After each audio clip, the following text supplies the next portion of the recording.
पबजो थाने जे हद ॻोठ मूसा खान लोहा जे रवासिन पबजो पुलिस जे ज़ियादतनि खिलाफ़ नवाबशाह प्रेस क्लब पारां एहतजाजी मुज़ाहिरो कंदे सिंध टीवी न्यूज़ सां ॻाल्हाईंदे चयो त असांजो को इंसाफ़ न आहे त असांजे घर में ज़ोरी पुलिस लथी आहे। पुलिस पबजो थानो मूंखे धक्का आया मुंहिंजे भाउ खे खणी आहिनि। असांजो को दाद फिरियाद को बि न आहे। इमदाद अली राह गुनाह बसि को आहे ईअं बेगुनाह असांखे खणी आहिनि। असांजो को दाद फिरियाद नथो थिए जिन करे उहे ॿिया आहिनि असां ॿिया आहियूं ज़ात में मिड़ी ईअं अची विया आहियूं।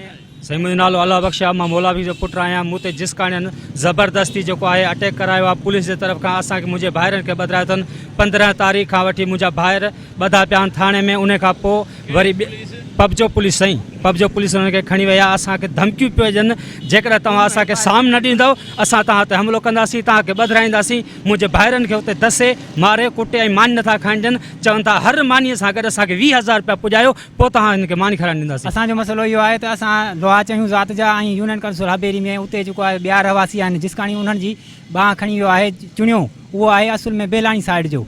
उहो इल्ज़ाम सॼो जेको आहे असांजे मथां कयो थो वञे ऐं उन जे करे पुलिस असां ते वॾो जेको आहे ज़ुल्म पई करे ॾाढ पंहिंजो ॾसे पई। असांजा माण्हू गिरफ़्तार कया अथसि, असांजे घरनि ते चढ़ाई कई। नाज़रीन ही ॻोठ मोहम्मद मूसा लोहा जा रहवासियुनि जो चवणु आहे त पबजो पुलिस असां ते बेगुनाह ज़ुल्म करे असांजा 5 माण्हू खंभे गुम करे छॾिया आहिनि ऐं उन ते तशदुद कयो पियो। मुतालबो कयो आहे त असां इंसाफ़ फराहम कयो वञे। कैमरामैन रफ़ा कतारे सां गॾु ज़ुल्फ़कार ख़ासकेली सिंध टीवी न्यूज़ नवाबशाह।